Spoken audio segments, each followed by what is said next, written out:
Hello दोस्तों, नमस्कार। स्वागत है आपका हमारे चैनल में। देखिए, हम आपके सामने लाए हैं भिंडी। दोस्तों, आप देख सकते हैं कितनी हरी भरी और कितनी स्वस्थ और मस्त भिंडी के पेड़ हैं। दोस्तों, आप सभी जानते हैं भिंडी की सब्ज़ी बहुत स्वादिष्ट और बहुत पाचक होती है और ये पूरे गर्मी भर चलती है, यानी कि फरवरी के महीने में इसकी बुआई की जाती है और ये मई महीने तक चलती है। दोस्तों, जब मई का महीना आता है तो ये फरवरी वाले पेड़ सूखने लगते हैं। फिर इसकी खेत की तैयारी और बारिश के लिए, जो बारिश वाली भिंडी होती है, तो बारिश वाली भिंडी पैदा करने की तैयारी की जाती है। और बारिश वाली भिंडी भी पूरी बारिश भर निकलती है, यानी ठंडी के आने से, यानी जनवरी से पहले तक खूब निकलती रहती है। जब बहुत ज़्यादा ठंडी होती है तब कम हो जाती है। तो आप तो सभी जानते हैं कि भिंडी की सब्ज़ी बनती है, भरवा सब्ज़ी, सूखी सब्ज़ी और रसेदार सब्ज़ी, और भिंडी का अचार भी बनता है। तो ये तो हमने बताया आपको सब्ज़ी के लिए, यानी कि सब्ज़ी और भरवा भिंडी, ये तो खान पान के लिए बताया, जो रोज़मर्रा के लिए ज़रूरत पड़ती है सब्जियों में, उसी तरीके से एक भिंडी भी सब्ज़ी है। दोस्तों, भिंडी के काफ़ी औषधीय गुण भी होते हैं। इसमें विटामिन, खनिज और एंटीऑक्सीडेंट भरपूर मात्रा में पाया जाता है। भिंडी में मौजूद फाइबर पाचन को बेहतर बनाता है और कब्ज़ को रोकता है। भिंडी में मौजूद विटामिन सी, विटामिन ए और जिंक आँखों की रोशनी बढ़ाने में मदद करते हैं। भिंडी में मौजूद विटामिन बी गर्भवती महिलाओं के लिए फ़ायदेमंद होता है। भिंडी में मौजूद विटामिन सी श्वास रोगों से बचाता है। भिंडी में मौजूद कैल्शियम और विटामिन के हड्डियों को मजबूत बनाता है। भिंडी में मौजूद एंटीऑक्सीडेंट लीवर को मुक्त कणों से होने वाले नुकसान से बचाते हैं। भिंडी में मौजूद रेशे ब्लड शुगर को नियंत्रित करते हैं। भिंडी में मौजूद एंटी अल्सर, एंटीबैक्टीरियल और एंटी कैंसर गुण भी होते हैं। दोस्तों, आप सभी जानते हैं भिंडी की खेती हमारे देश में बहुत लंबे समय तक की जाती है और बहुत ज़्यादा मात्रा में भी की जाती है। जब भिंडी मार्केट में आती है तो लोग इसका फ़ायदा ज़रूर उठाते हैं और ये सही भी है, उठाना भी चाहिए। और ये जो भी जितनी मौसमी सब्जियां होती हैं, यानी कि मिलती तो 12 महीने हैं आजकल, लेकिन क्या है कि जिस समय ज़्यादा मात्रा में पैदा होती हैं, जैसे आपने देखा होगा कि गर्मी के सीज़न में भिंडी ज़्यादा मात्रा में आती है, यानी कि मार्च के महीने से लगा करके ये मई जून तक खूब भिंडी आती है। और इतनी भिंडी आती है कि आपको पूरे बाज़ार में, पूरे मार्केट में, और जो छोटे दुकानदार होते हैं जो ठेला वगैरह में बेचते हैं, वहाँ भी आपको जगह जगह भिंडी मिल जाएगी। तो भिंडी का सेवन आप ज़रूर करें। भिंडी का सेवन आँखों के लिए बहुत लाभकारी होता है। दोस्तों, एक बात हम और बता दें, भिंडी पौरुष शक्ति बढ़ाने, यानी कि ये पुरुषों के लिए बहुत फ़ायदेमंद है। दोस्तों, भिंडी का सेवन, यदि आप कच्ची भिंडी का सेवन करते हैं तो ये वीरवर्धक होती है। ये शरीर में, पुरुषों के शरीर में वीर की मात्रा को बढ़ाती है। दोस्तों, भिंडी स्वादिष्ट भी होती है और इसको जैसे आप सब्जी के रूप में खाते हैं, आप कच्ची खा सकते हैं तो वो ज़्यादा फ़ायदा करेगी, क्योंकि कच्ची कोई भी सब्ज़ी होती है उसका पूरा फ़ायदा आपके शरीर को मिलता है। जितने भी उसमें गुण होते हैं वो पूरे आपको मिलते हैं। और यदि आप कच्ची नहीं खा सकते हैं तो आप इसे सब्जी और भरवा भिंडी और अपने प्रकार से कई प्रकार की सब्ज़ी बना सकते हैं। इसको आलू की सब्ज़ी के साथ भी मिक्स रूप में बना सकते हैं। इसको किसी भी सब्ज़ी के साथ मिक्स रूप में बनाया जा सकता है और इस भिंडी को अकेले भी बनाया जा सकता है। तो जैसे आप खाना पसंद करते हैं उसी हिसाब से इस भिंडी को बना सकते हैं। तो भिंडी के औषधीय गुण ये हैं कि ये वीरवर्धक होता है और ये पौरुष शक्ति को बढ़ाता है। जैसे आपके शरीर में वीर की कमी है तो आप इसका सेवन, जब भी भिंडी आपको आसानी से उपलब्ध हो तो इसका सेवन आप ज़रूर करें। दोस्तों, यदि 1 महीने तक भिंडी का सेवन कर लेते हैं तो आपके शरीर में पर्याप्त वीर की जो कमी होती है आपके, वो पूरी हो जाएगी, यानी कि आपके शरीर में वीर पर्याप्त मात्रा में हो जाएगा। दोस्तों, मैं आपको एक जानकारी के लिए बता दूं, जितनी भी चिकनाई वाली चीज़ें होती हैं, अब भिंडी भी चिकनाई वाली चीज़ होती है, उसमें जैसे मनुष्य यूज करते हैं, मनुष्य उसको कच्चा खाते हैं या जिसकी सब्ज़ी बन सकती है, जैसे भिंडी की सब्ज़ी बनती है तो सब्ज़ी के रूप में भी खा सकते हैं। तो ये वीरवर्धक और बलवर्धक भी होता है।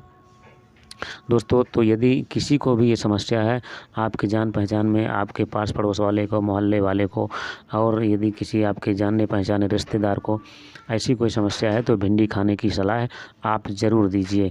भिंडी का सेवन यदि आप करते हैं तो जो आँखों की समस्या होती है, जिनको चश्मा लगता है, तो चश्मा उतर जाता है, क्योंकि दोस्तों ये भिंडी बेहतर हरी सब्जी में आता है और ये कैल्शियम और आयरन से भी भरपूर होती है। दोस्तों हमारे शरीर में कैल्शियम और आयरन की कमी ज़्यादातर बनी रहती है। तो यदि आप भिंडी का सेवन करते हैं और यदि आप रोज़ नहीं कर सकते हैं तो आप इसको 2-3 दिन के अंतराल में करते रहें।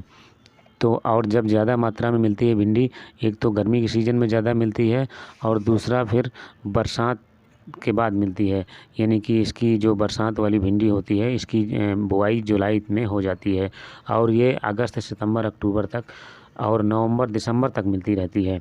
जब जनवरी का सीज़न आता है, जब ठंडी का सीज़न आता है, तो भिंडी के पेड़ फिर कमज़ोर और सूखने लगते हैं, क्योंकि ये गर्मी के पौधे हैं, यानी कि ये ज़्यादा ठंडी बर्दाश्त नहीं करते हैं। इनके लिए टेम्परेचर 30-32 तक ठीक होता है। जब 30-32 से कम होने लगे तो भिंडी स्वस्थ फिर नहीं रहती है, फिर वो कमज़ोर होती जाती है और फिर भिंडी के पेड़ को दिक्कत आती है और इससे फिर फल फूल भी आना कम हो जाता है, इसकी पैदावार और उत्पादन क्षमता भी कम हो जाती है।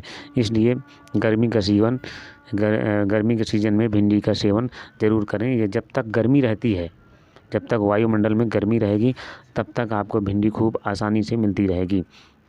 दोस्तों यदि भिंडी आप अपने छोटी सी जगह पर में भी लगाना चाहते हैं, जैसे आपके आंगन में, घर में कहीं जगह है, तो आप भिंडी वहां आसानी से लगा सकते हैं, क्योंकि दोस्तों भिंडी बहुत जल्द फल इसमें आने लगते हैं। भिंडी जैसे आप बीज बोते हैं तो ये आपका 45 दिन में फल इसमें आ जाता है। यदि आपकी मिट्टी ठीक है, उपजाऊ युक्त मिट्टी है और मिट्टी कमज़ोर नहीं है, खाद युक्त मिट्टी है, तो 45-50 दिन में आप भिंडी का फल प्राप्त कर सकते हैं। दोस्तों यदि आपके गमले में भी आप इसे लगाना चाहते हैं, जैसे आपके पास कहीं ज़्यादा जगह नहीं है, तो इसे गमले में भी लगा सकते हैं। गमले थोड़ा बड़े होने चाहिए, क्योंकि इसकी जो जड़ें होती हैं उनको पर्याप्त फैलने का जगह प्राप्त होना चाहिए, तो आप इसे गमले में लगा सकते हैं। यदि आप इसे 10-15 गमले में लगा लेते हैं तो आपके खाने के लिए पर्याप्त भिंडी निकलती रहेगी। तो इस तरीके से आप इसे गमले में भी यूज़ कर सकते हैं। यदि आपके आंगन में और घर में भी जगह है तो आप इसे घर आंगन में भी लगा सकते हैं। तो दोस्तों ये थी भिंडी की जानकारी। यदि हमारा वीडियो आपको अच्छा लगा हो तो इसे ज़्यादा से ज़्यादा लाइक करें, कमेंट करें, सब्सक्राइब करें, साथ में बेल आइकन की घंटी ज़रूर दबाएं।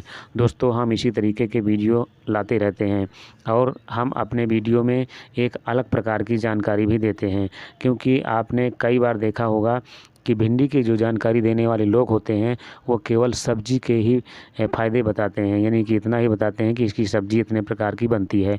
लेकिन दोस्तों हर हरी सब्ज़ी में, सब्जी के अलावा उसमें औषधीय गुण भी होते हैं। तो दोस्तों इस तरीके से आप अपने औषधीय गुण के रूप में भी प्रयोग कर सकते हैं। दोस्तों ये भिंडी महिलाओं के लिए भी काफ़ी फ़ायदेमंद है। जिन महिलाओं के बालों की समस्या होती है, जैसे बाल झड़ते हैं, बाल में रूखापन होता है, दो मुँहा बाल होते हैं, यदि महिलाएं भिंडी का सेवन करती हैं और यदि कच्ची भिंडी का सेवन करती हैं, यानी कि 5-6 भिंडी रोज़ सुबह खाली पेट यदि खाती हैं, तो आपकी जो बालों की समस्या होती है तो ये ठीक हो जाएगी। और कई बार ऐसा होता है कि जो चेहरे में झुर्रियाँ टाइप हो जाती हैं और आँखों में काला और सर्कल जैसे हो जाता है, आँखों के चारों तरफ काला काला वो निशान हो जाते हैं, तो इस तरीके से आपको फ़ायदा करती है। दोस्तों तो ये महिलाएं भी इसे यूज कर सकती हैं और इसकी सब्ज़ी जो बनती है बच्चे भी बड़े चाव से खाते हैं। ये बच्चों के लिए भी बहुत फ़ायदेमंद होती है। कई बार ऐसा होता है कि दोस्तों बच्चे इसे खाना पसंद नहीं करते चिकनाई की वजह से, लेकिन ये बेहतर हरी सब्ज़ी में है, बच्चों को खाने की सलाह दीजिए। अब होता है भिंडी के नुकसान। दोस्तों कुछ लोगों को भिंडी नुकसान भी करती है, क्योंकि ये थोड़ा बादी युक्त होती है। जिन लोगों का शरीर एकल शरीर होता है, यानी एक परत का शरीर होता है, जिसको सिंगल बॉडी शरीर कहते हैं, उनको ये थोड़ा नुकसान करता है। उसमें जैसे आप भिंडी का सेवन ज़्यादा मात्रा में करते हैं तो आपके शरीर में खुजली हो सकती है। और इसमें एक चीज़ और होता है कि ये बादी होने के कारण आपके जोड़ों में, हड्डियों में दर्द हो सकता है। इसलिए बहुत ज़्यादा भिंडी का सेवन यदि आप करते हैं और आपको यदि ऐसा महसूस और अनुभव होता है कि आपको भिंडी नुकसान कर रही है, तो उस समय भिंडी को बंद कर देना चाहिए। उस समय भिंडी का सेवन नहीं करना चाहिए। लेकिन हाँ, जिनको नुकसान नहीं करता है तो वो लोग खूब करें, कोई दिक्कत नहीं है। और जिनको नुकसान भी करता है, आप जो है इसका यूज़ करिए। जब आपको लगे कि हमें भिंडी नुकसान कर रही है तो आप फिर भिंडी खाना रोक दीजिए, बंद कर दीजिए। तो यदि ये समस्या आपको होती है तो फिर ज़्यादा मात्रा में मत लीजिए। दोस्तों, भिंडी के जो फूल होते हैं ये मधुमक्खियों को बुलाने को आकर्षित करते हैं। जैसे आप मधुमक्खी पालन करते हैं तो मधुमक्खी पालन के साथ साथ आप बगल में, जहाँ अगर बगल में आपके पास जगह हो तो वहाँ पर भिंडी के पेड़ लगा सकते हैं, क्योंकि भिंडी के पेड़ों में मधुमक्खी बहुतायत में आती हैं। दोस्तों, तो ये जो आप मधुमक्खी का पालन करेंगे तो वहाँ पर मधुमक्खी आएंगी, और मधुमक्खी जब आएंगी तो वहीं आसपास रहेंगी और उन्हें अपना जो फूलों का अर्घ लेती हैं, उन्हें दूर नहीं जाना पड़ेगा। तो दोस्तों, इस तरीके से भिंडी बहुत काम की चीज़ है और इसका सेवन करिए। जिनको नुकसान करता है वो लोग ना करें, कम करें।